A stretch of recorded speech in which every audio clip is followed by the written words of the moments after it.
This is a question that relates to the theme of this entire conference, which is, can we put together positive arguments for liberalism rather than just deploring the erosion under the current administration? So I'm going to throw out some arguments for a liberal international order and ask, would you be willing to make these arguments for why the liberal international order compared to unfettered, unbridled sovereignty is a good thing? So one of them would be human rights, and my understanding is that some of the international institutions and agreements, such as the Declaration of Human Rights in the wake of World War II, came to deal with the argument that in prosecuting Nazi Germany after the war, there was an argument that Nazis could only be prosecuted for the genocide that they perpetrated on Polish and Romanian soil, that what they did within their own boundaries was no one else's business. And so countries have full sovereignty, they can massacre their citizens, and no one else gets to say anything about it. Contrary to that idea, international agreements like the Declaration of Human Rights says that sovereignty does stop when it comes to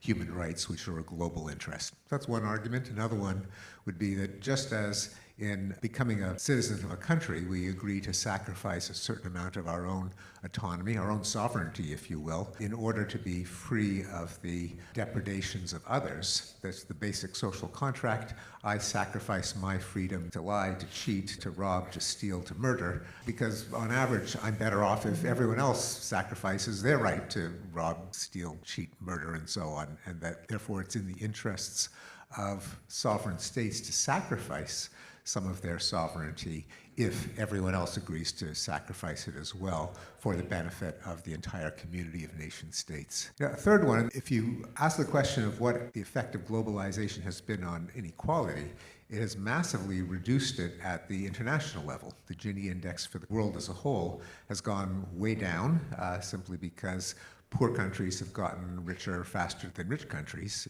probably to the detriment of some factory workers in rich countries. But if all human lives are equal, then maybe several 100 million people being better off is worth the price of several 100,000 people having to find new jobs. Finally, the fourth one would just be the empirical record that since World War II, the world has been better off both in terms of massively increased affluence, including, especially at the low end, the decline of extreme poverty to less than 8% of the world's population, and the fact that interstate wars in general have declined, notwithstanding the invasion of Ukraine, which is in many ways anachronistic, in contrast to millennia of human history where the great powers were constantly at each other's throats. So the international liberal order has worked in the sense that the world's gotten richer and more peaceful on average.